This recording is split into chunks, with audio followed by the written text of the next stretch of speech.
So Thank you for having me. for some of our listeners who might not know, you're a very successful A&R with Def Jam Records. So how did you got into A&R? Has it always been your passion? Um, Thanks for considering me successful. but yeah, no, I can't say my whole life I wanted to be an A&R. I could say since I became interested in music very shortly after I made the decision for that to kind of be what I wanted to be my career. It became pretty clear that I wanted to get into A&R. But up until I was, I would say 19, I had no idea A&R existed. And then at about 19, 20, I figured out what the job was and then probably started making real strides to trying to make it my life or my career or something, or you know what I mean, to get something out of college, you know. So yeah. But have you always known that you wanted to be in music though?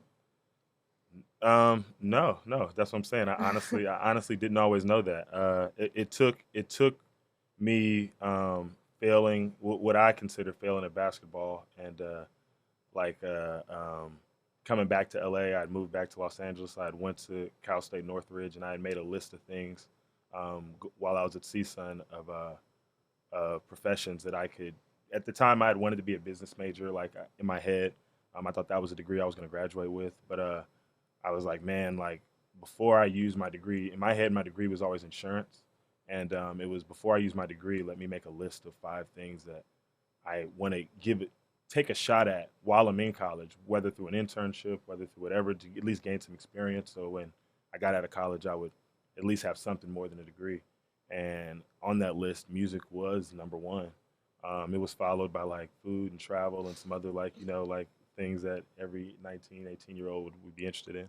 And music ended up, the first one on my list ended up panning out pretty well.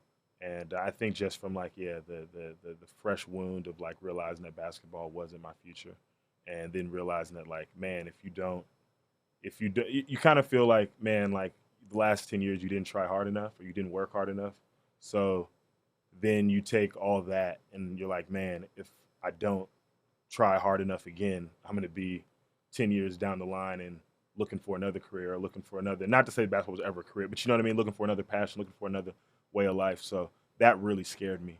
So I was like, man, let me now, once I, I got an internship at Def Jam really early. So once I got half a foot in, I was like, man, let me just try to stick around, gain as much knowledge as I can.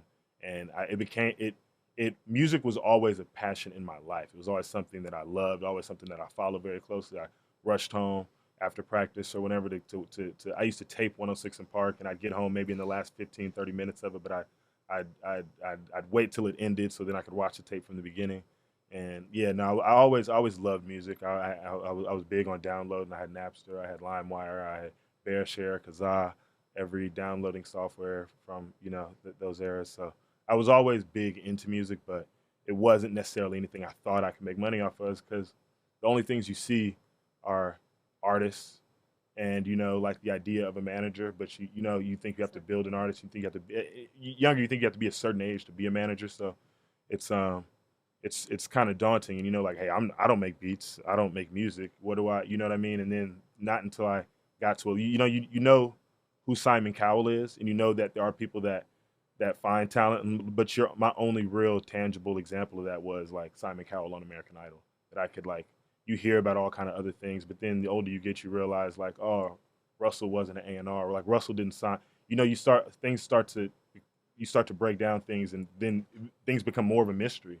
And these people before social media was big, like in these days, it was like the first 2 years of Twitter, so I couldn't even Google an executive and find a real timeline of their last 2 3 years of their work life or anything they were doing. It was really just like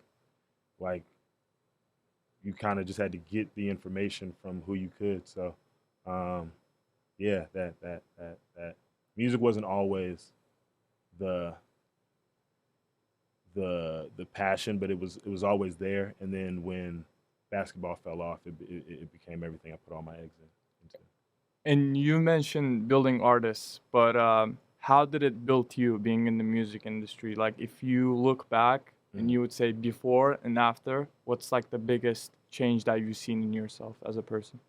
Honestly, it's taught me how to be honest with myself and like what it really means to work hard. Because I think once you're thrown in the middle of it, once I was at Dev, you start to see like the real work at the time, like Justin Bieber, this child that like and how much work he really does, and even in my career, like Logic, watch literally seeing how much work he does, how much stress he puts on himself, um, how much he critiques himself.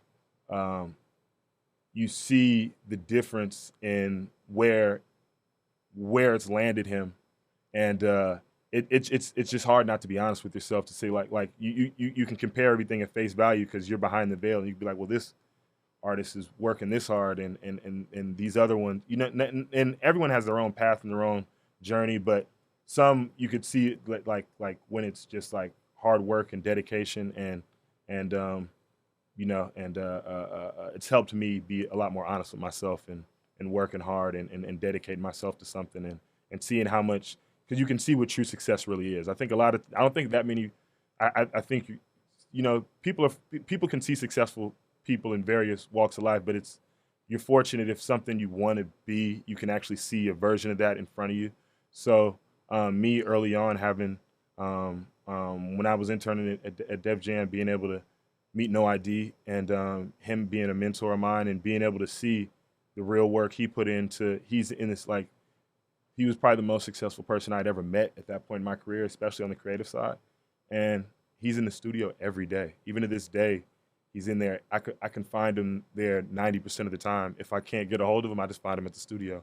So to see like how much time and dedication and how many hours he really puts in, and I think that it just taught me that the people that get it are the people that deserve it, not the people that did the right things on paper, not the people that followed the blueprint. The people that get it are the people that really woke up early, worked hard, worked smarter, and yeah, no, just that's what it did more than anything. It just helped me be honest with myself in most aspects of life, and the ones I'm aware of. And going off of that, you said true success. How would, because a lot of people, like some people think it as financial progress, and some people can see it as like finding happiness. How would you define success?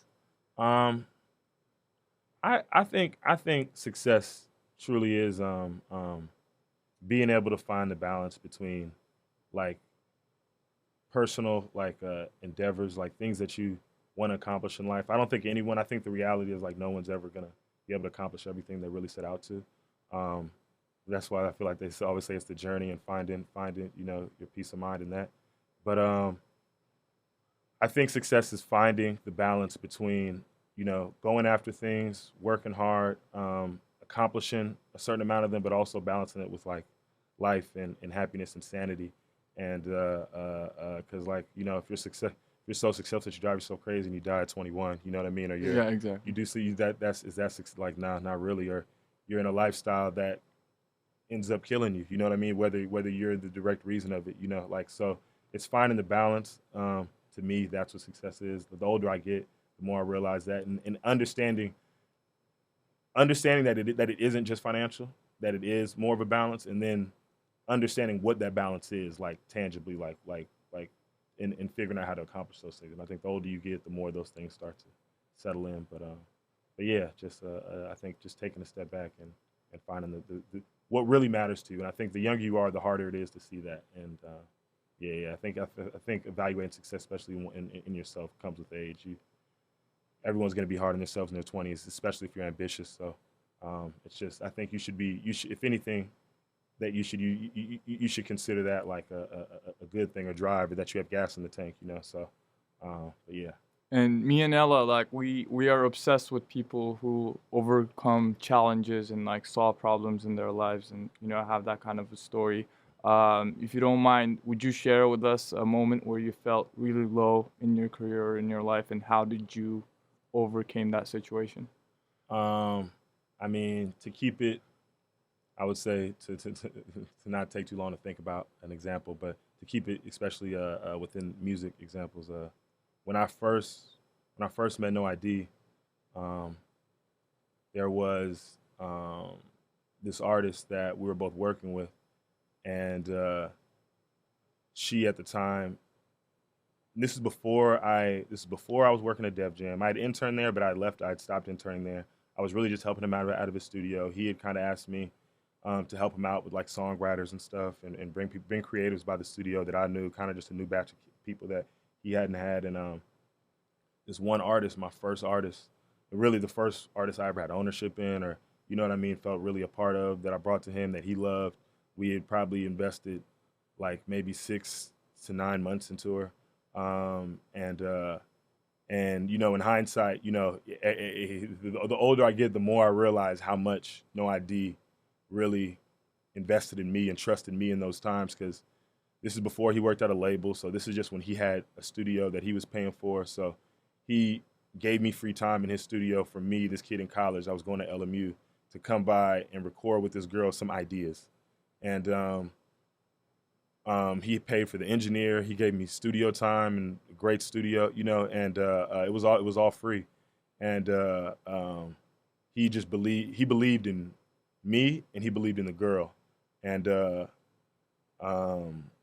of nowhere, not I wouldn't say out of nowhere, but she had made some decisions to. We hadn't signed her to anything, and she had made some decisions to some other decisions. I'll just keep it like, and it was right before No Idea came to Def Jam, and she was possibly going to be the first artist we had signed. And when she had left, it was a little heartbreaking, because I had nothing else, and it was right before he was coming to Def Jam, and I thought that was my ticket to getting a job or to be incredible. And he had invested so much time and energy in studio and money and stuff, and when she just walked away, I thought he was gonna think I was a part of it, or maybe just maybe not trust me as much, maybe not give me his access to as much. And he really, like, I got there, it was crazy. He was working. It was during a big sign session, and me and my fiance that's with me now, Nina, showed up, and I was like almost ready to cry, and went there and talked to him and told him what happened. And I was like, yeah, man, she chose this and this and that. And he was angry, but he got over it. He didn't hold it against me. But for that weekend, for them few days afterwards, I was in shambles, because I thought the one person that really believed in me, that actually really believed in me, really gave me a shot. I thought I had kind of done him wrong, or just kind of, you know, he had just gotten the short end of the stick in the situation. And it was before I had proved any value. I hadn't brought him Janae. I hadn't brought him Logic. I hadn't brought him anything. He hadn't made any money. We hadn't, and he really kept believing in me, and kept giving me chances. Not, you know, very soon after is when me and him connected the dots on Janae, and that ended up working out. But at that time, it was really hard to get over in the moment. But you know, that it just kind of I've reflected back on that moment a lot. I've never felt that low again in the music industry, even in losing deals, in losing all kinds of things, because understanding what that was, and how big a deal I thought that was. And you hear your whole life, like you always talk to someone older, and they be like, hey man, that's not a big deal. And I try to use that as a rule of thumb, like whenever I hit a big wall, like, hey, will I care about this when I'm 80? Will I care about this when I'm 60? Like, how big a deal, how big a blemish or dot will this be in my life, in my lifeline? And yeah, that, I think that, and even in hindsight now, being in the industry and being an older executive, if someone was to come to me in the same example, I'd be like, hey man, chill out. Like, there's so many more of these artists out here, and you're gonna have so many more shots, and there's so many more people, and you know, you just got to double down. And really, you have to, you know, in the moment you're just mad at the circumstances, but in the reality, you have to get better at your job. You have to have more honest conversations with your artists. You have to have, you know, it teaches you how important signing artists are, or you know, getting the business done at a certain point. So, but it all worked out in the end. Everyone got what they wanted. That's what I really look in hindsight. Like, she really got what she ultimately wanted out of the situation. She made the exact decision she wanted to. We ended up faring out fine. Yeah, in hindsight, it wasn't that big a deal, but in the moment, it felt huge. And yeah, since then, that experience has helped me get through a lot of similar moments.